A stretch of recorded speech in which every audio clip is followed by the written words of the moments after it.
मेरे जीवन में भी बहुत सारे ऐसे विषय हैं और वो देखने को भी मिलते हैं मुझे, और मैं डरी हुई भी रहती हूँ। लेकिन जब मैं उनसे बाहर निकलने की कोशिश करती हूँ तो मैं और फंसती जाती हूँ। आस्तिक की अपनी मान्यता, अपना अंधविश्वास, और नास्तिक का अपना अंधविश्वास। अंधविश्वासी दोनों बराबर के हैं, कुछ चमत्कारिक नहीं हो गया। जिंदगी सबकी एक सी है, देह सबकी एक सी है, इसी पृथ्वी पर सब जी रहे हैं। तो जो दुख सुख संयोग सब झेलते हैं वही हम भी झेल रहे हैं। कोई इस बात से घबराता हो कि कहीं सच्चाई से दूर ना हो जाऊं, कहीं झूठ और फरेब को गले लगाकर न जीना पड़े, पर हम इस पर नहीं घबराते। हम घबराते हैं कि कहीं कोई चीज, साधारण चीज न छिन जाए, उसका हमको डर होता है। जिन चीजों को आज मान रहे हो, तुम्हें पक्का भरोसा है 10 साल बाद मान रहे होगे, क्योंकि 10 साल पहले भी तुम बहुत सारी चीजें मानते थे जिनको तुम आज नहीं मान रहे हो। मतलब हमने मान्यता ही पकड़ रखी है, उनको ही पूछना है कि आपने हम जी जी जी। प्रणाम आचार्य जी। आचार्य जी, मुझे बचपन से ही डर की समस्या है। मैं कॉलेज में भी बहुत डरा रहता था। हर छोटी मोटी बात से डर जाता था। अभी फिलहाल 1 साल पहले ही मैंने जॉब करना शुरू किया है, और वहां पर भी अ, जब मुझे अपने बॉस या सीनियर के सामने कोई सही और जायज बात रखनी होती है, तब भी मैं डर जाता हूँ। ये डर आखिर है क्या? मुझे आपसे बहुत विस्तार में जानना है, क्योंकि मैं बहुत परेशान हूँ। और मैंने इसको दूर करने के लिए बहुत सारे उपाय भी किए हैं, बहुत सारी सेल्फ हेल्प किताबें पढ़ी हैं, लेकिन उनसे कुछ लाभ मुझे मिला नहीं। कृपया आप मुझे विस्तार से बताइए कि ये डर आखिर क्या है, और मैं इससे कैसे निजात पाऊं। आदमी को जितना सिकोड़ देता है, संकुचित कर देता है डर। बहुत बुद्धि रखने वालों को भी जिन व्यर्थ और नाशकारी रास्तों पर ढकेल देता है डर। ये जिन्होंने जीवन को देखा, उन्हें साफ दिखा। चेतना का जैसे प्लेग है डर, या और कोई बड़ी बीमारी, कैंसर।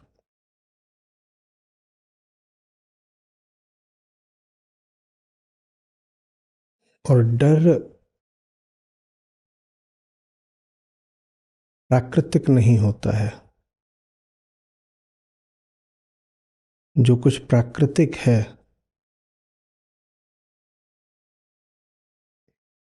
उससे मुक्ति नहीं हो सकती।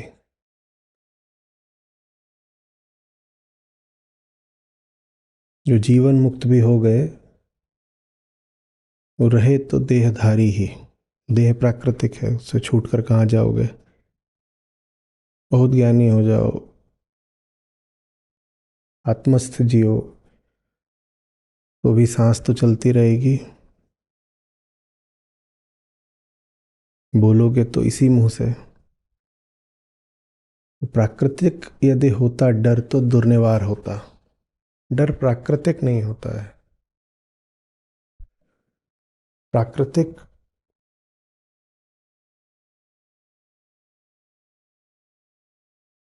से नीचे का होता है डर।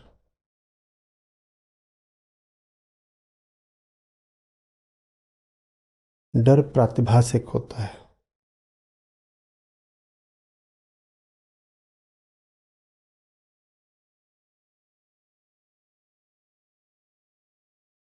माने काल्पनिक है डर। किस अर्थ में काल्पनिक है? झूठे ज्ञान से, माने मान्यता से उठता है डर। जहां मान्यता है वहां डर होगा ही होगा। और डर, हम कह रहे हैं कि चेतना को बिल्कुल संकुचित कर देता है, चेतना का रस निचोड़ लेता है। जीवन यदि अभिव्यक्ति के लिए है तो डर अभिव्यक्ति को एकदम कुंठित कर देता है। मुक्ति यदि सत्य की तरफ चलने में है तो डर सत्य के मार्ग को बाधित कर देता है।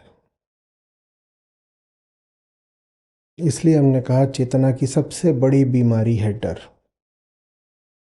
छोटी मोटी समस्या नहीं है डर, केंद्रीय है, सिमटा सकुचा हुआ जीवन,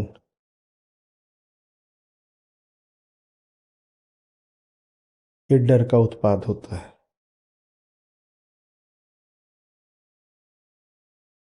एक तो हमने कहा चेतना की केंद्रीय बीमारी है डर, दूसरे हम कह रहे हैं कि डर का संबंध मान्यता से है। जब आप मान्यता रख लेते हो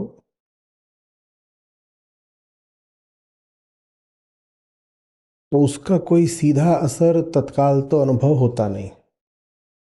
ठीक है, बहुत बार हमने कहा है कि मूल बीमारी अज्ञान है, वो बिल्कुल ठीक है। और आज हम कह रहे हैं कि केंद्रीय समस्या है भय, डर। दोनों बातें अपनी जगह सही हैं। कि अहंकार की माने हमारी मूल बीमारी अज्ञान है, ये बात भी सही है। और ग्रंथ हमें डर से मुक्ति दिलाना चाहते हैं, ये बात भी सही है। दोनों बातें सही हैं, पर दोनों में से ज्यादा उपयोगी बात डर की है। कारण सीधा है, मान्यता आप रखे बैठे रहो, आपको उसमें कोई बुराई अनुभव ही नहीं होगी जब तक कि उस मान्यता के कारण आपको 10 तरह के संकुचन और डर और सीमाएं न झेलनी पड़े, तब लगता है कि इससे कुछ नुकसान होगा। अन्यथा मान्यता तो अपने आप में क्या है, कुछ नहीं, एक बात है, एक विचार है जिसको आपने स्वयं ही सत्य घोषित कर दिया है। यही तो है मान्यता, क्या नुकसान हो गया। मैं मानता हूं आकाश नहीं है, एक तंबू है जिस पर दिन के समय नीले रंग की रोशनी पीछे से फेंकी जाती है, रात के समय काले रंग की। मानते रहो, कोई कोई नुकसान हुआ? ऐसी तो लगता ही नहीं कि इसमें कुछ नुकसान हो गया। पर इस मान्यता की वजह से अब जो कुछ होगा वो अनुभव में आएगा कि नुकसान हुआ है। तो इसलिए डर ज्यादा प्रामाणिक बीमारी है। और उदाहरण दिए देता हूं, आप किसी से जाकर कहें कि मैं तुम्हारी मान्यता दूर करना चाहता हूं, वो आपसे लड़ जाएगा। आप किसी से कहें मैं तुम्हारा डर दूर करना चाहता हूं, वो आपके गले लग जाएगा। जबकि दोनों एक ही बात कही है आपने, क्योंकि मान्यता ही डर बनती है। लेकिन मान्यता कोई नहीं छोड़ेगा क्योंकि उससे कोई नुकसान पता नहीं चलता। आप उसे पकड़े बैठे रहो, वो तो पहचान बन जाती है ना, मैं फलानी बातें मानता हूँ, वो तो पहचान बन जाती है। तो आप किसी से कहें मैं तेरी मान्यता हटा रहा हूँ, वो कहेगा जी हाँ, जान दे देंगे, मान्यता नहीं छोड़ेंगे। पर आप उसी से कहें, अब वो मान्यताग्रस्त है तो भयग्रस्त भी होगा, उसी से आप कहें मैं तुम्हारा डर हटा रहा हूँ, तो वो तुरंत राजी हो जाएगा, धन्यवाद देगा। हम्म? ज़्यादा उपयोगी हो जाता है जब बोलते हैं कि हम तुमको डर से मुक्ति दिलाएंगे। क्योंकि मान्यता का नकारात्मक प्रभाव पता नहीं चलता और डर का प्रभाव अनुभव में आ जाता है ना। अब ये अलग बात है कि आप डर से बात शुरू करोगे तो डर के मूल में जाओगे तो मान्यता मिलेगी, और आप मान्यता से बात शुरू करोगे तो थोड़ी आगे बढ़ाओगे तो डर मिलेगा। वो एक ही बात है, लेकिन डर ज़्यादा हमने का उपयोगी है। अच्छा, तो डर कहाँ से आता है, उसी को आज संबोधित किया जा रहा है। डर कहाँ से आता है? हम सब कुछ न कुछ ऐसा लेकर बैठे हैं जो हमें लगता है कि बहुत बहुत ज़रूरी है हमारे लिए, जिसके बिना हमारी हस्ती ही धराशायी हो जाएगी। हमसे कहा जा रहा है ऐसा नहीं होगा, तुम कैसी उल्टी बात सोच रहे हो। हस्ती धराशायी किसी की होती भी है तो तब जब वो सच का आधार खो देता है। सच वो बुनियाद है जिस पर आपकी हस्ती खड़ी होती है। तो हस्ती अगर गिरती भी है कि जिंदगी बर्बाद हो गई, सब बिखर गया, वो तब होता है जब सच नहीं रहता। और आप ऐसी चीज को, उल्टी बात देखो, आप ऐसी चीज को अपनी हस्ती मान रहे हो जो सच के रास्ते में बाधा है। कोई इस बात से घबराता हो कि कहीं सच्चाई से दूर ना हो जाऊं, कहीं झूठ और फरेब को गले लगाकर न जीना पड़े, तो एक बार को फिर भी समझ में आए कि सच ही तो है जो हमें जिंदा रखता है, ताकत देता है, सब कुछ उसी से है। और स्थितियां ऐसी बन रही हैं कि झूठ को स्वीकार करना पड़ सकता है, छल में जीना पड़ सकता है, कपट में जीना पड़ सकता है। तो ये बात घबराने की लगती है कि ऐसे करेंगे तो सच से दूर हो जाएंगे। कोई इस पे घबराए तो एक बात है, पर हम इस पर नहीं घबराते। हम घबराते हैं कि कहीं कोई चीज, साधारण चीज न छिन जाए, उसका हमको डर होता है। और ये जिसका आपको डर है, ये तो सच के रास्ते में रोड़ा है। जिस चीज से घबराना चाहिए, आप उसकी बिल्कुल उल्टी चीज से घबरा रहे हैं। घबराना चाहिए राम को खोने से, आप घबरा रहे हो काम को खोने से। काम को खोने में नुकसान क्या है यदि राम यथावत है? और कई बार तो काम को खोना आवश्यक होता है राम को अपने बचाने के लिए, अपने राम को बचाने के लिए। राम माने यहां सत्य की बात कर रहे हैं। अपनी सच्चाई को बचाने के लिए कई बार अपनी कामना छोड़नी जरूरी होती है। या तो कामना पकड़ लो, नहीं तो झूठा बनना पड़ेगा, मक्कारी में जीना पड़ेगा, बंधन स्वीकारने पड़ेंगे, सर झुकाना पड़ेगा।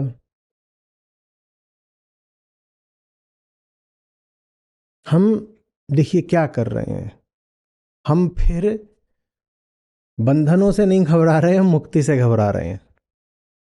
डर हमारा ये है कि कहीं बंधन न छूट जाए। डर हमारा ये नहीं है कि कहीं बंधन में फंस न जाऊं। हमारा डर ये रहता है कहीं बंधन न छूट जाए। आप किसी आदमी को पकड़ लीजिए, कोई ऐसा नहीं मिलेगा जो डरा हुआ है और उसके डर में, डर की जड़ में बंधनों के प्रति उसका लगाव नहीं है, बंधनों के लिए उसका आग्रह नहीं है।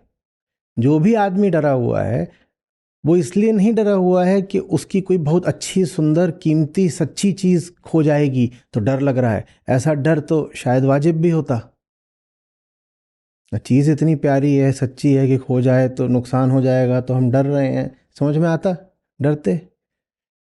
ऐसे डर की तो संतों ने अनुशंसा भी करी है कि हाँ, डर के रहो, निर्भय होए न कोय। इस बात पर डर के रहो कि कहीं जिंदगी से सच्चाई न विदा हो जाए, इसका तो डर अच्छा है। पर आप मिलेंगे लोगों से, कोई इस बात के लिए नहीं डरा हुआ है कि कहीं जिंदगी से सच्चाई न छिन जाए। लोग डरे हुए हैं कहीं जिंदगी से बंधन न छिन जाए। एक तो डरना फिजूल, और ऊपर से हम डर किस बात के ले रहे हैं कि कहीं जिंदगी से हमारी कचरा ना साफ हो जाए। बड़ा डर लगता है, बड़ा डर लगता है, बड़ा डर लगता है कहीं जिंदगी से कचरा ना साफ हो जाए। जब आपने जीवन किसी गलत आधार पर खड़ा करा होता है ना, तभी बहुत जरूरी हो जाता है किसी विषय को बहुत महत्व देना। नहीं तो आधार ही काफी होता है दिल भर देने को। जिंदगी है, जिंदगी है ना, ऐसे समझो एक इमारत है तो एक बुनियाद पर खड़ी है। बुनियाद अगर मजबूत हो तो इमारत को कितने सहारों की जरूरत है? हम्म। नहीं है ना। सहारों को समझो विषय, दुनिया के विषय, खपच्चियां जो ऐसे ऐसे लाके लगाई जाती हैं कुछ सहारा देने के लिए, वो विषय हो गए, ठीक है। अगर बुनियाद ही मजबूत है तो इमारत विषय मांगेगी ही नहीं, कि मांगेगी? मांगेगी। पर अगर बुनियाद कमजोर है तो इमारत क्या कहेगी? फलानी चीज यहां से लाके मुझ में जोड़ दो। हम्म। इधर से ला करके ऐसे, क्या 5-7 सरिये और कुछ कर सकते हो? तो बाहर से तमाम विषयों की बड़ी कामना रहेगी। ये कामना किस लिए है? क्योंकि बुनियाद ही कमजोर है। बुनियाद कमजोर है, और बुनियाद कमजोर है तो आप इमारत में कितने भी तरीकों से बाहर से कुछ कुछ टेक लगा दो, इमारत कितनी टिकी रहेगी? कितना खींच लोगे तुम उसको? ये है कामना की प्रकृति। बाहरी चीजें जितनी अनिवार्य लगने लग जाए, अनिवार्य, उतना समझ लीजिए कि बुनियाद में खोट है। दुनिया से कुछ ग्रहण करना जितना अनिवार्य लगना लग जाए कि ये चीज तो जिंदगी में चाहिए ही चाहिए, उतना समझ लो कि जिंदगी की बुनियाद में ही खोट है। हमने अनिवार्य की बात करी है। हाँ, मौज में यूं ही जा करके आप इमारत को सजा दो, उसमें 100 चीजें रख दो, वो अलग बात है। इमारत को अच्छे से पता है कि ये चीजें मेरे भीतर रखी हों कि ना रखी हों, मैं ढह नहीं जाऊंगी। ये थोड़ी है कि इमारत में बहुत सारा, एक इमारत में सोचो कितना सामान रहता होगा, और वो सारा सामान निकाल दो तो क्या इमारत गिर जाती है? वो अलग बात है। वो फिर जो चीजें इमारत में रखी हैं वो विषय नहीं है। विषय का अर्थ होता है कि अहंकार आश्रित हो गया है फलानी वस्तु पर। तो इमारत के भीतर जो कुछ रखा रहता है, अब ये है, ये ऐसे है, ये ठीक है। इसमें जो कुर्सियां रखी हैं, इस पर ये हॉल आश्रित है क्या? इसका क्या बिगड़ जाएगा? तुम कुर्सियां निकाल भी दोगे तो कुछ बिगड़ जाएगा? पर मान लो ये कमजोर होता और 10-12 इस तरह के पिलर होते और उन पे ही टिका होता, पिलर निकाल देते तो क्या हो जाता? ये अंतर होता है संबंध और संबंध में। ये तुम हो, ये तुम हो। एक संबंध हो सकता है कि इस हॉल के भीतर ये रखा हुआ है, रखा है तो भी हॉल है, नहीं रखा है तो भी हॉल है। इसको कोई अस्तित्वगत अड़चन नहीं आ जाएगी अगर इसको उठा के बाहर फेंक दिया, या कुछ हो गया, संयोग से चला गया, कुछ भी हो गया। ना ऐसा होगा कि हॉल और ज्यादा फूलने लग गया और एकदम चौड़ा हो गया अगर आपने यहां पे 10-12 कुर्सियां और रख दी या महंगी कुर्सियां रख दी। ऐसा होगा? नहीं होगा। तो एक तो ये रिश्ता होता है कि हम हैं और विषय नहीं, वस्तुएं आ जा रही हैं, आती जाती रहती हैं, ना हमें उन्हें रोकना ना टोकना। कुछ आ गया अच्छी बात, नहीं भी आ गया तो अच्छी बात। हाँ, थोड़ा ऊपर नीचे होता है, लेकिन इतना ऊपर नीचे नहीं होता कि हमें लगे कि हम ही धराशायी हो जाएंगे। हो सकता है यहाँ से सारी अगर आप कुर्सियां निकाल दो तो हॉल ये बोलने लग जाए, क्या यार मामला कितना गुलजार था, कुर्सियां थी बढ़िया थी, इतना गुलाबी रंग था, क्या बात है, इधर उधर कहाँ सब गायब हो गया। ये हो सकता है बोले, पर वो ये थोड़ी बोलेगा कि जिंदगी ही समाप्त हो गई। क्यों समाप्त हो गई? वो तो जैसा था वैसा है।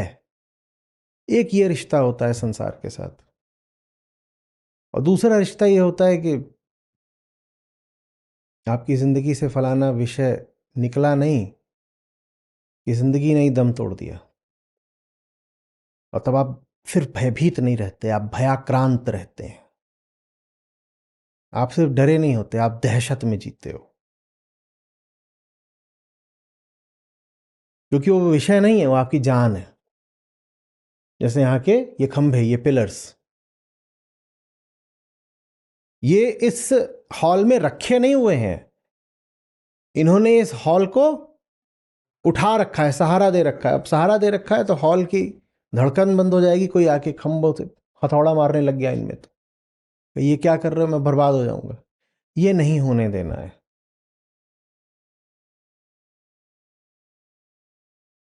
बुनियाद काफी रहे, बुनियाद काफी रहे, बुनियाद है ना, पर्याप्त है। बुनियाद जब पर्याप्त है तो जिंदगी में कुछ आ गया, स्वागत है, कौन मना कर रहा है। और चला गया तो भी ठीक है, हाँ जाल चला गया, बुरा लगा थोड़ा 2-4 दिन, पर ठीक है, ऐसा कुछ नहीं है कि हम बिखर गए। अंतर समझ में आ रहा है। एक बात होती है कि मैंने कोई चीज गई तो चीज खो दी, और एक बात होती है कि कोई चीज गई तो मैंने खुद को खो दिया। ये खुद को खोने वाली बात नहीं होनी चाहिए। चीज गई है तो चीज गई है, चीज गई है तो चीज गई है। उस चीज से हम इतने नहीं आश्चर्य हो गए थे कि हम ही निकल गए। समझ में आ रही है? तो इसलिए समझिए, ये कोई नैतिक बात नहीं है कि त्यागने और ग्रहण करने की दासता से, अनिवार्यता से मैं मुक्त हुआ। कह रहे हैं ना, त्याज्य विषय और ग्राह्य विषय उनकी अनुपस्थिति है, ये कोई नैतिक बात नहीं है। हुँ? इसके पीछे एक मनोवैज्ञानिक, उससे भी आगे का अस्तित्वगत तथ्य है हमारे भीतर का।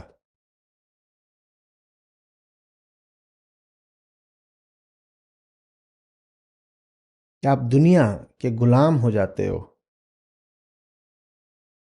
जब आपकी जिंदगी एक एक कांपती बुनियाद पर खड़ी होती है। उस कांपती बुनियाद का ही नाम है मान्यता। दम नहीं है ना उसमें। मान्यता क्या, कल्पना ही तो होती है, और क्या है कुछ उसके आगे की कोई चीज है। अहम के आधार में मान्यता रहेगी तो अहम के विस्तार में कामना रहेगी। नीचे अगर वो मान्यता पर खड़ा हुआ है तो जगत में वो क्या लेकर फैलेगा, कामना। ये नियम है। जिस आदमी के लिए कामना का विषय जितना अनिवार्य हो गया हो, जीने मरने का मसला हो गया हो, जान लेना कि उसकी जिंदगी की बुनियाद उतनी खोखली है। वो कुछ बड़ी विचित्र मान्यता लेकर जी रहा है। आपको बचपन से पढ़ा दिया जाए कि आप की जिंदगी सार्थक तभी है जब 3 मुंह वाला कछुआ आपके घर में मौजूद हो। उससे ही जिंदगी में बहार आती है। और जिनके पास कछुआ नहीं होता उनकी जिंदगी तो बर्बाद हुई ही, तो मरने के बाद उनको और दंड दिया जाता है। तो अब आप पूरी जिंदगी क्या करोगे, कछुए को ढूंढोगे? तो ढूंढ तो रहे हो, और क्या कर रहे हो? ये जो पूरा विस्तार है कि 7 द्वीप 9 खंड कछुआ ढूंढने निकल पड़ते हो दुनिया में, ये कामना का विस्तार है। इसके मूल में क्या है? मान्यता। क्या? कि जिंदगी ढंग से जीने के लिए 3 सिर वाला विशेष कछुआ चाहिए। अब ये बता दिया गया, और ये बात ऐसी पकड़ ली, ऐसी पकड़ ली कि जैसे सच हो। मान्यता तो हमेशा सच ही होती है। मान्यता, जिस दिन मान्यता हो गई उस दिन हवा हो गई। मान्यता माने सच, अपरीक्षित सच। पूछा ही नहीं कि मतलब ऐसा क्यों। कुछ बातें ऐसी होती है ना जिन पे सवाल उठाने में भी बिल्कुल जान निकल जाती है। वो है गहरी से गहरी मान्यता। जैसे आज तक कम्युनिटी पर इन्होंने लिखा कि मेरे यहाँ पे फलाना कुछ रस्म अदायगी हो रही थी और मैं उनसे गीता की बात कर रही थी, तो वो बोले तुम्हारे आचार्य जी तुम्हें ये सब करने देंगे क्या जो अभी चल रहा है। मैं गई थी उनसे गीता की बात करने, तो कुछ हो रहा था, कुछ हो रहा होगा। बोले ये सब करने देंगे क्या, वो तो इन सब रस्मों रिवाजों को अंधविश्वास बोलते हैं ना, बिहार की हैं। बोली कि नहीं, मैंने उनको तत्काल कहा कि नहीं नहीं आचार्य जी इन चीज़ों का अंधविश्वास तो बोलते ही नहीं। मैं बोलता हूँ।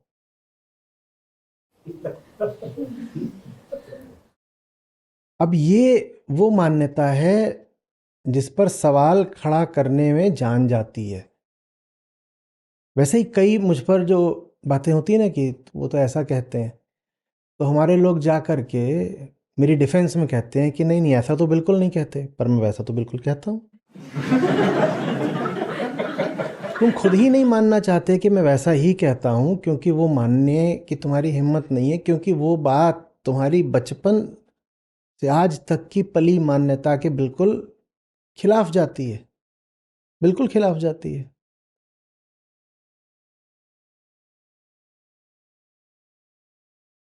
एक ने तो यहाँ तक लिखा था कि आचार्य जी दूध पीने को मना नहीं करते, बोलते हैं बस पशु को दुख मत दो। अच्छा, ठीक है। उन्होंने तर्क भी दिया, बोले अगर दूध पीना ही मना होता तो हम अपने बच्चों को दूध क्यों पिलाते, फिर तो माँ बच्चे को दूध पिलाती है, वही गलत हो गया ना। तर्क देखो। बोले आचार्य जी फिर तो एंटी लाइफ हो गए।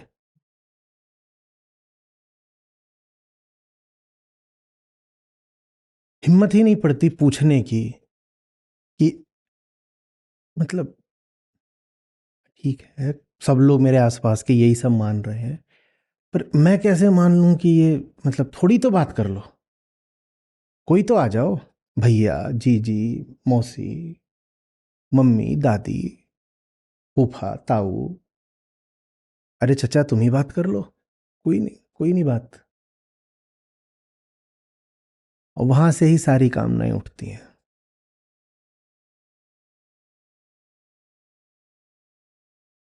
सच का स्वभाव ऐसा है कि वो अपने आप ही आपको बिल्कुल मस्त कर देता है, तृप्त कर देता है, बिना किसी अन्य सहायता के ही आपको संतुष्ट कर देता है, अपने दम पर अकेले। पेट भर दिया उसने, उसी से भर गया पेट, और जब उसी से पेट भर गया तो दुनिया से क्या मांगोगे, ज्यादा जरूरत नहीं मांगने की, उसी से पेट भर गया ना, अब क्या मांगे बहुत कुछ, अब आ गया तो आ गया, नहीं आया तो नहीं आया, आ भी गया ठीक है, बड़ी बात नहीं है। क्या बड़ी बात नहीं है, हो रहा है चल रहा है, जिंदगी का खेल है, बड़ी बात नहीं है। ये सच का स्वभाव है, वो अपने दम पर ही आपको तृप्त कर देता है। और मान्यता की प्रकृति यह है कि वो अपने दम पर कुछ नहीं कर सकती, क्योंकि वो खुद खोखली है, तो वो हमेशा आपके लिए अनिवार्य बनाती है कि आप जाओ और 5-7 चीजें लेके आओ, अपने जीवन में ये जोड़ो वो जोड़ो, या अपने जीवन से ये घटाओ। और ये जोड़ना घटाना ना बिल्कुल एक ही बात है, इनमें कुछ अलग अलग नहीं है। जो कहा ना कि ग्राह है और ताज, इसमें कुछ अलग अलग बात नहीं है। जीवन में परी जैसी पत्नी लेकर आना, ये इसको आप किस अर्थ में पढ़ेंगे कि ये तो ग्रहण करने वाली बात हो गई। जीवन में एक व्यक्ति को लेके आना है तो ग्रहण कर रहे हैं, जोड़ रहे हैं। और जीवन से सूनापन अकेलापन हटाना, ये त्यागने की भाषा में बात हो गई। पर ये दोनों एक ही तो बात है, एक ही तो बात है। और आप एक ही सांस में तो दोनों बातें करते हो कि जिंदगी बड़ी अकेली है, सूनी है, बेरौनक है, किसी को ले आते हैं। किसी को लाने से आप कुछ हटाना चाहते हो, तो त्याग करना और ग्रहण करना ये दोनों एक ही बात है। कुछ इसमें ऐसा नहीं है कि अलग अलग है। जो भी व्यक्ति कुछ त्यागना चाहता है वो यही पाएगा कि उस त्यागने हेतु, त्यागने की विधि के रूप में वो कोई नया विषय ग्रहण करेगा। एक चीज त्यागनी है तो दूसरी चीज लेकर के आनी है। ये दोनों एक साथ चलते हैं, ये एक शब्द के रूप में पढ़ा जाना चाहिए। हम्म ये मान्यता की देन है। अब जिंदगी भर यही करो, यहाँ से ये लेके आओ, वहाँ से वो लेके आओ, और जो लेकर के आओगे उससे क्या बुनियाद ठोस हो जाएगी? जो भी लेकर के आओगे बुनियाद तो जैसी वैसी ही रहेगी। तो फिर जाओ और लेकर के आओ, और जो लेकर के आ रहे हो बात उससे भी बननी नहीं है। चलिए हम प्रयोग कर लेते हैं। इस कमरे की बुनियाद कमजोर है, बताओ यहाँ क्या क्या रख दें कि बुनियाद मजबूत हो जाए? बोलो, बताओ। इस हाँ हाँ, बताओ। अब पूरी पड़ेंगी, और बताइए इसमें क्या क्या जोड़ दें फिर?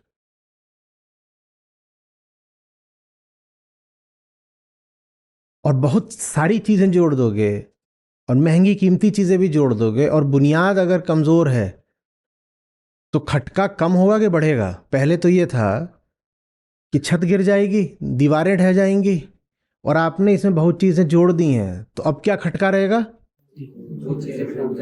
दीवार गिरेगी तो जो कुछ लेकर के यहाँ रख दिया वो भी गिरेगा, सब बर्बाद होगा।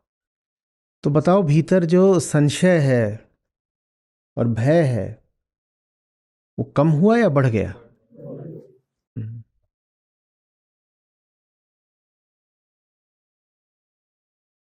तो ये मान्यता, ये यूं ही मान लेना, ये बिलीफ सिस्टम, विश्वास पे जिंदगी बिताना, ये अंधविश्वास का पूरा खेल कोई छोटी मोटी बीमारी नहीं है। और अंधविश्वास माने इतना ही नहीं होता है कि जिन्न भूत चुड़ैल में कोई मानता है, गंडा ताबीज में कोई मानता है। अंधविश्वास इतना ही नहीं होता है। आप जिंदगी में जिन भी चीजों को महत्व दे रहे हो बिना स्वयं से पूछे कि क्यों, वो सब अंधविश्वास है। मैं कहा करता हूं the ego is the first superstition. आप बिल्कुल धर्म से नाता न रखने वाले इंसान हो सकते हो, आप बिल्कुल ऐसे हो सकते हो जो लोग नास्तिक कहते हैं स्वयं को, और फिर भी हो सकता है कि आप घोर अंधविश्वासी हो। आस्तिक की अपनी मान्यता, अपना अंधविश्वास, और नास्तिक का अपना अंधविश्वास। अंधविश्वासी दोनों बराबर के हैं। अंधविश्वास का संबंध कोई सिर्फ लोकधर्म से थोड़े ही है।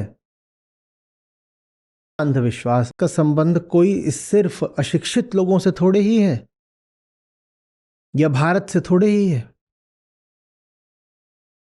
या कि धार्मिक देशों से थोड़े ही है। क्या चीनी अंधविश्वासी नहीं होते? वहां तो धर्म को प्रोत्साहित नहीं किया जाता है, सार्वजनिक जीवन में धर्म अनुपस्थित है वहां, फिर भी वहां बड़ा अंधविश्वास है। ईश्वर वगैरह को लेकर नहीं है तो दूसरी चीजों को लेकर के है, पर है। समझ में आ रही है बात? ये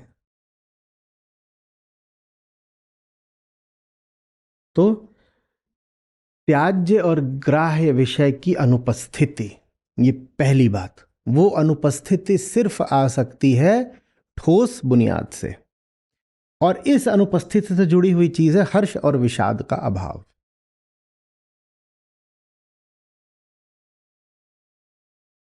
जितना आप आश्रित होंगे विषय पर अपनी हस्ती के लिए ही, उतनी घोर वेदना होगी आपको उस विषय को खोने पर।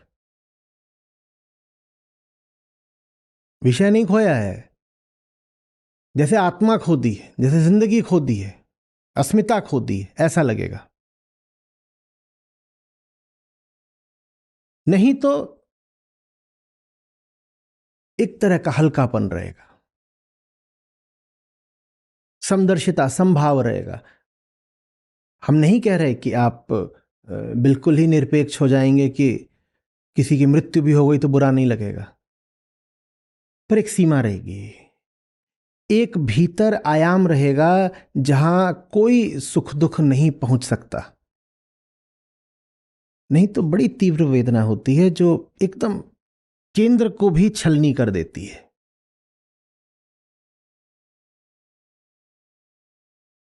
सुख दुख का अनुभव आध्यात्मिक आदमी को भी उतना ही होता है जितना किसी ऐसे ही झुन्नू लाल को। अंतर बस यह है कि आध्यात्मिक आदमी के पास भीतर एक बिंदु होता है, एक तल होता है जहां सुख दुख नहीं पहुंच सकता, तो बच जाता है। ऐसे समझिए कि दो मकान हो बिल्कुल एक जैसे, बिल्कुल एक जैसे, बिल्कुल ही एक जैसे, ऐसा जैसा एक ये है, ये ऐसे ही एक इसके बगल में है, और दोनों में बिल्कुल एक जैसी आग लग गई हो, बिल्कुल एक जैसी आग, और दोनों में एक एक आदमी है। बस जो दूसरा वाला है उसमें अंतर यह है कि उसमें एक मंजिल और है, वन मोर स्टोरी, एक और है मंजिल ऊपर, पहला तल्ला। वो ऐसा है जहां कोई आग कभी पहुंच सकती नहीं, वो फायर प्रूफ है। और नीचे का जो ये है तल, ये जैसा इसका है वैसा ही बगल वाले का है, और नीचे के तल में आग लग गई है दोनों के। अंतर समझ में आ रहा है ना? बराबर की आग दूसरे वाले के घर में भी लगी है, पर वो बच जाएगा। क्यों? जब आग लगेगी तो कहेगा मैं वहां तो हूं ही नहीं, आत्मस्थ हूं, आत्मा में स्थित हूं, वहां कोई आग कभी पहुंच सकती नहीं। तो आग उसकी जिंदगी में भी बराबर की लग सकती है। हम कह रहे हैं सुख दुख का अनुभव जितना आम आदमी को होता है उतना ही हो सकता है धार्मिक आदमी को हो रहा हो सकता है उसकी जिंदगी भी बराबर की जल रही हो, ये भी हो सकता है उसकी जिंदगी थोड़ी ज्यादा जल रही हो। और ये सही मुद्दा खुल गया क्योंकि उसकी ज़िंदगी अक्सर ज़्यादा जलती है, क्योंकि उसको पता होता है कितनी भी जल ले मेरा कुछ नहीं बिगड़ेगा, तो वो अपनी ज़िंदगी को जलाना ज़्यादा बर्दाश्त कर पाता है। जिसके पास जीवन में बस यही तल है नीचे का, वो कितना बर्दाश्त कर पाएगा इस तल को प्रज्वलित होने देना? नहीं, ज़्यादा नहीं। यही तो है उसके पास, ये जल मरा तो जाएगा कहाँ? तो वो बचा बचा के खेलता है, कहता है आग ज़्यादा नहीं लगनी चाहिए। जो बगल वाला है उसकी आग लगी भी है, ज्यादा भी लग गई है, जानते बूझते ज्यादा लगा ली है किसी ऊंचे उद्देश्य से, तो भी उसका चैन छिन नहीं गया। वो ऊपर बैठा है, वो नीचे आग लगी वो देख रहा है, साक्षी हो गया। वो वहां पर है जहां लपटें नहीं पहुंचती। ये साक्षित्व है। है सब कुछ वही हो रहा है जो किसी भी और इंसान के साथ होता है, पर हम वहां बैठे हैं जहां लपटें नहीं पहुंचती। कुछ चमत्कारिक नहीं हो गया। जिंदगी सबकी एक सी है, देह सबकी एक सी है, इसी पृथ्वी पर सब जी रहे हैं। तो जो दुख सुख संयोग सब झेलते हैं वही हम भी झेल रहे हैं।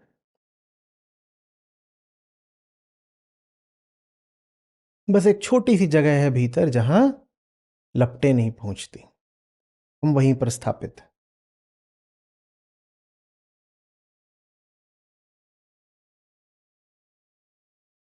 या कर क्या रहे हैं? वो ऊपर है कि नीचे है? थोड़ी देर पहले कह रहे थे बुनियाद है, अब उसको पहली मंजिल बना दिया। चलो ठीक है, वो बेसमेंट है।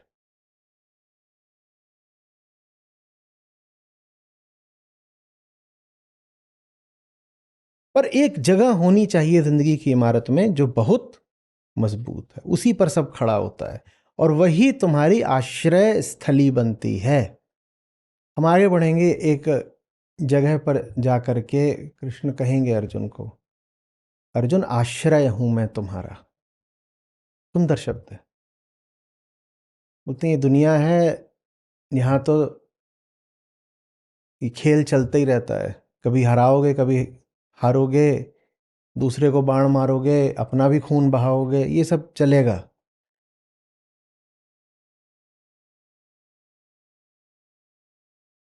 ये सब होने के बाद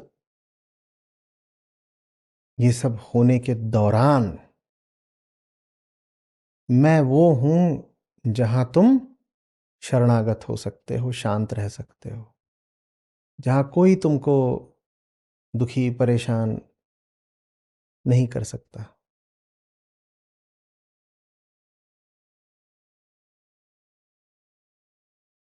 समझ रहे हो बात को?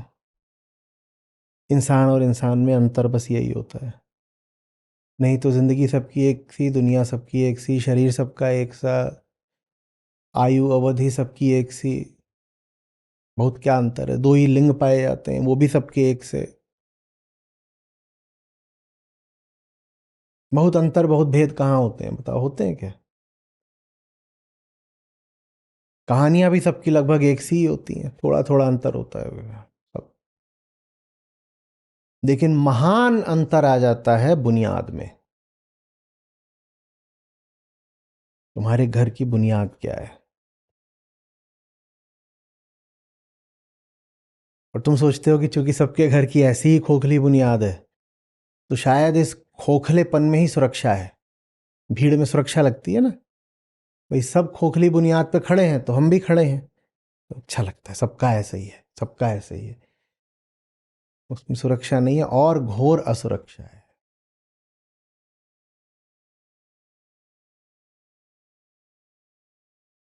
आप माने बैठे हो फलानी चीज जिंदगी से चली गई तो पता नहीं क्या हो जाएगा। आप क्यों नहीं पूछ के देख रहे कि ये चीज चाहिए ही क्यों? आप माने बैठे हो फलानी चीज नहीं मिली तो हम जिए ही नहीं, कैसे पता? अच्छा बताओ कैसे पता? ले आ गए उसी सवाल पर। कैसे पता? कैसे पता बताओ तो। और इन लोगों से पूछो कभी भी, इन लोगों से माने हम लोगों से, ऐसे जैसे हम कहीं अलग निकल गए। पूछो कि कैसे पता, तो सक पका जाते हैं। क्योंकि इसको क्या मानते हैं? Obvious truth. तो एक्सियमेटिक है।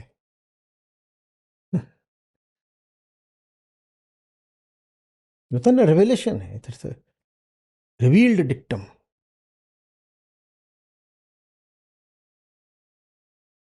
पारलौकिक अपौरुषेय सत्य है ये, तो मतलब तो है ही ना ऐसा तो। भाई चलो छोड़ो, बहस छोड़ते हैं, कुछ तथ्यों में चले जाते हैं।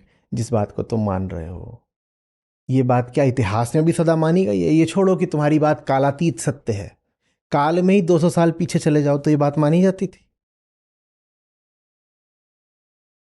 छोड़ो कि ये जो तुम्हारी बात है वो ब्रह्मांड व्यापक सत्य है, बगल के ही देश में ये बात मानी जाती है। और 200 साल भी छोड़ दो, जिन चीजों को आज मान रहे हो, तुम्हें पक्का भरोसा है 10 साल बाद मान रहे होगे? क्योंकि 10 साल पहले भी तुम बहुत सारी चीजें मानते थे जिनको तुम आज नहीं मान रहे हो। इतना निश्चित होकर के तुम कैसे जम जाते हो? ये तो चाहिए ही ना, ऐसा तो है ही ना।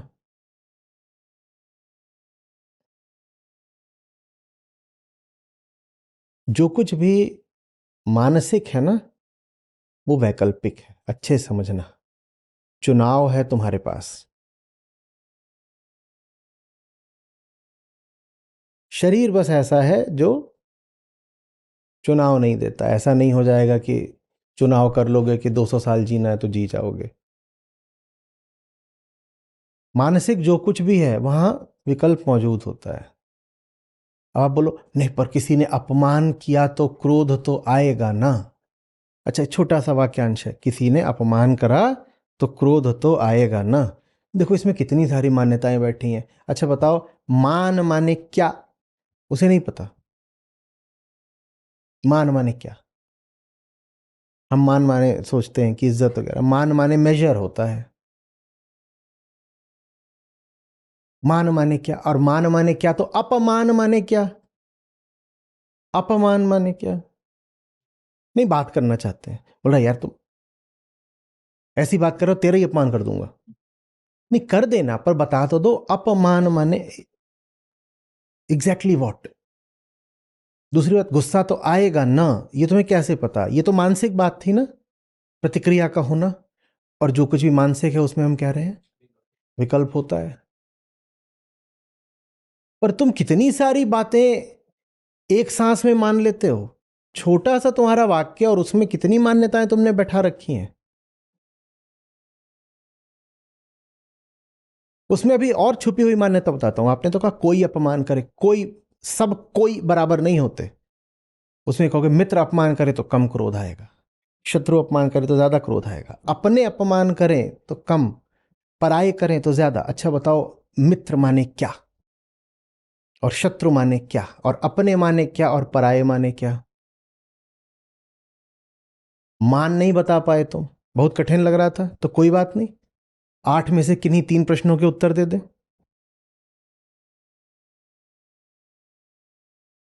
मित्र बता दो, शत्रु बता दो, अपना बता दो, पराया कुछ तो बता दो। बताने को तुम कुछ राजी नहीं, उबलने को राजी हो कि गुस्सा तो आएगा ना। क्या हम कह रहे हैं कि नैतिक दृष्टि से क्रोध करना बुरा है? क्या हम वो पट्टी पढ़ा रहे हैं कि क्रोध तो मनुष्य का दुश्मन होता है? बच्चा जिसने क्रोध को जीत लिया वो स्वर्ग में जगह पाता है। हम क्या वो बात कर रहे हैं? हम तो पूछ रहे हैं, क्योंकि जो ये बात भी कर रहा है कि क्रोध को जीत लिया, अगर उससे पूछ लो कि क्रोध माने क्या, तो उसे भी ना पता हो। हम तो पूछ रहे हैं अपना कौन, कैसे पता है अपना क्या? पराया बता तो दो, पराया माने क्या, एग्जैक्टली वॉट। और अगर तुम्हें यह सब नहीं पता तो हम पूछ रहे हैं कि फिर तुम्हें यह बात कैसे पता, जब तुम्हें कुछ नहीं पता। तो फिर इतना जो तुम्हें पता है और जिस पे तुम्हारा भरोसा है, वो तुम्हें कैसे पता? ये देख करके कुछ भी नहीं पता, कुछ भी नहीं पता। आंख बंद करके चलना है और भरोसा पूरा रखना है। किस पर?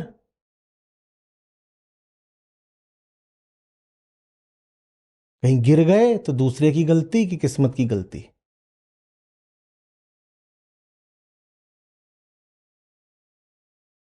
समझ में आ रही है बात? ये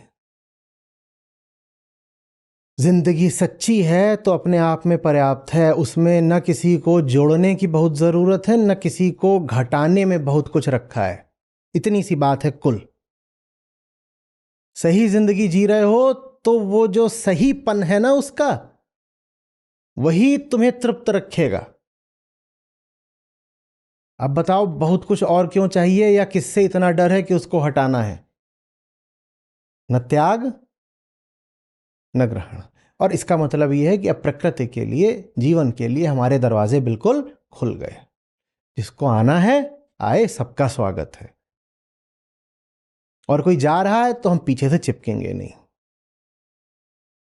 सब अनुभवों के लिए अब हम उपस्थित हो गए। हाँ आओ, हाँ ठीक है, आया था चला गया, क्योंकि प्रकृति में तो जो कुछ है वो लहर जैसा है, ऐसे आता है ऐसे जाता भी है।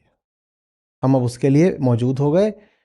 आ गया, बहुत अच्छी बात है, पर ऐसा नहीं है कि हम बावले हो जाएंगे कि ये कौन आया। रोशन हो गई महफिल जिसके नाम से। आ गया भाई, ठीक है, और चला गया तो भी हम बावले नहीं हो जाएंगे। हाँ ये बाकी तो जब तक ध्येय है तब तक इंसान जैसा तो व्यवहार करना ही होगा। तो आ गया है तो बोलेंगे हाँ जी बहुत अच्छी बात है, आप आ गए, स्वागत है, खुशी हुई, गले वले मिलेंगे। और चला जा रहा है तो ये भी कहेंगे हाँ बड़े अफसोस की बात है, दोबारा आना। पर भीतर ही भीतर कुछ होगा जिसे धेले का फर्क नहीं पड़ता।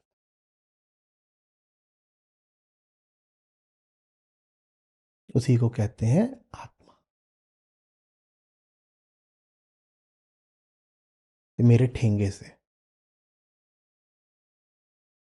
जी हम आ गए हैं आपकी जिंदगी में, कर देंगे खुशगवार हमें बहार। वो क्या बोलती है? मेरे ठेंगे से बाहर बाहर, ठीक है, आए वो अच्छी बात है। हाँ जी, हाँ जी, मोस्ट वेलकम, बैठिए।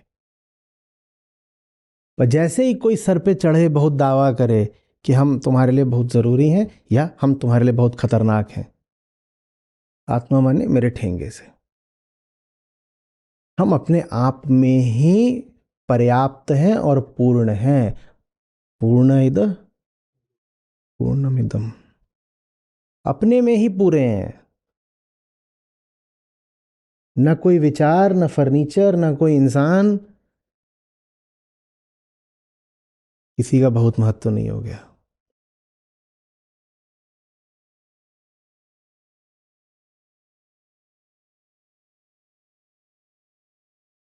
उसके बाद जीवन में जो वस्तुएं होती भी हैं या व्यक्ति या जो भी विचार, उनसे रिश्ता भी स्वस्थ रहता है, क्योंकि फिर उस रिश्ते में आश्रयता नहीं रहती, हिंसा नहीं रहती, चिपका चिपकी नहीं रहती, अपेक्षाएं नहीं रहती।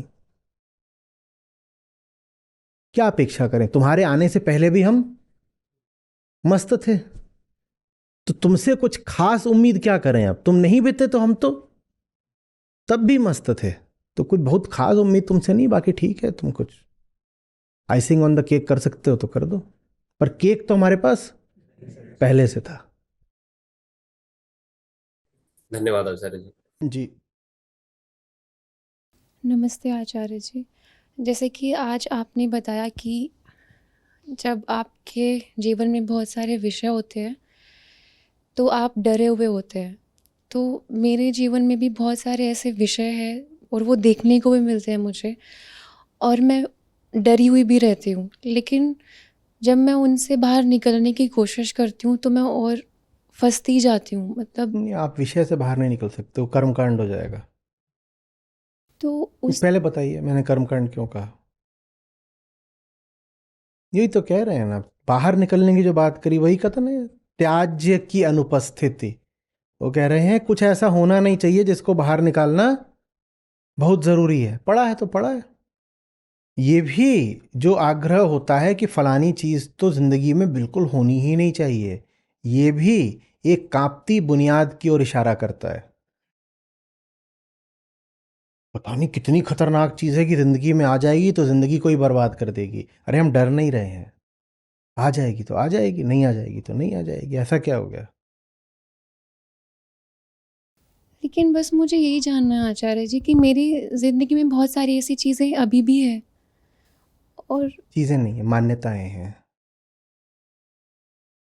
केंद्र पर मान्यता होती है, वो मान्यता से चीजें आती हैं ना। हमने क्या कहा मैंने कि जब बुनियाद में मान्यता होगी तो संसार में कामना का विस्तार होगा। हम्म, आप विस्तार को देख रहे हो, उसी के बारे में सवाल पूछ रहे हो। मेरी जिंदगी में बहुत सारे विषय हैं, विषयों विचारों को क्या दोष दें? वो विषय हैं ही इसीलिए क्योंकि बुनियाद में कुछ ऐसा बैठा है जो अनावश्यक है और आप उसको सच मानकर पाले हुए हो।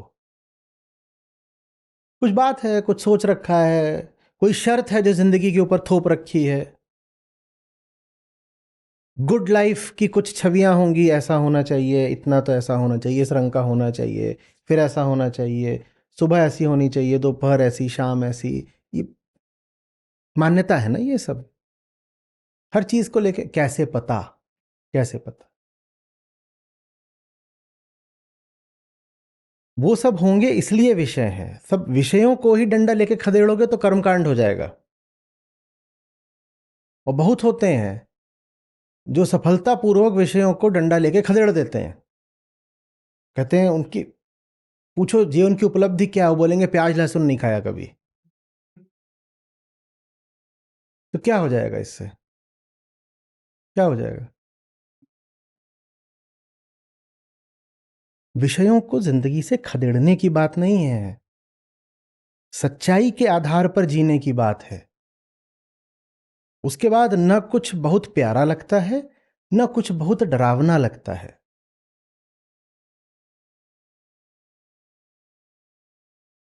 वो स्थिति माने क्या, कैसे आती है? स्थिति है कोई, क्या होगा? झूमोगे क्या? स्थिति माने क्या होता है? मान्यता पकड़कर बैठे हो, उनसे सवाल करो। फिर वही है ना, देख रहे हो लोग धार्मिक बात, वो स्थिति कब आती है? अरे हाँ, अब ये जो है फलानी ब्राह्मी स्थिति में पहुंच गए हैं, अब ऐसा हो गया है, ये वैसा है। क्या स्थिति? स्थिति क्या होती है? तुम्हारी ही मान्यता है, तुम ही कुछ बातें हैं जो मानते हो। वो बातें जब पूरी नहीं होती हैं तो दुखी हो जाते हो, वो बातें जब लगता है कि पूरी हो रही हैं तो सुखी हो जाते हो। उसमें स्थिति जैसी क्या बात है? जब भी कोई चीज बहुत आकर्षित करे, डराए, भीतर उथल पुथल मचाए, तो ये पूछ लिया करो ना, मतलब मुझे कैसे पता कि ये जरूरी है? इसका होना चाहे ना होना, मुझे कैसे पता कि ये जरूरी है? मुझे कैसे पता? मुझे कैसे पता? मतलब हमने मान्यता ही पकड़ रखी है, उनको ही पूछना है कि आपने? हम जी जी जी चलिए, हमने, हम साथ साथ। तो बस वही पूछना है कि कैसे पता कि ये ऐसे। कुछ नहीं, एक या तो बहुत जिज्ञासु हो जाओ, या जिंदगी के प्रति नजरिया ही यही बना लो कि जब कुछ बहुत सर चढ़ के बोलने लगे तो उसको तो झटक दिया करो, बस यही है।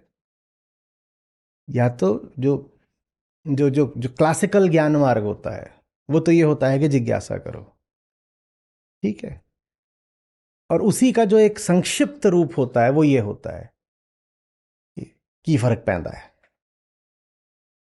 पर ये चूंकि संक्षिप्त है इसीलिए थोड़ा खतरनाक भी हो सकता है। आप ऐसी भी चीज को लेके बोल सकते हो कि क्या फर्क पड़ता है, जिससे फर्क पड़ता है। तो बेहतर तो यही कि जिज्ञासा ही कर लो, पर लगे कि अभी जिज्ञासा करने में बहुत शर्म लगेगा, समय नहीं है, तो ऐसे झटक दिया करो, ठीक है। भीतर से धमकी उठ रही है, तू बर्बाद हो जाएगी क्या? ठीक है, श्रग ऑफ द शोल्डर्स, बस ठीक है। यहां से आबाद होके कौन गया आज तक?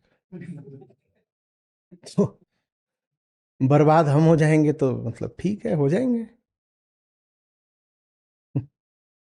क्या हो गया? मतलब अपने आप को सीरियस नहीं लेना है। ये बात तो इतनी बार बोली है। मैं सीरियसली लेने लायक क्या? सीरियसली लोगे? अपने आप को सीरियसली लोगे तो अपनी मान्यताओं को भी फिर सीरियसली लोगे।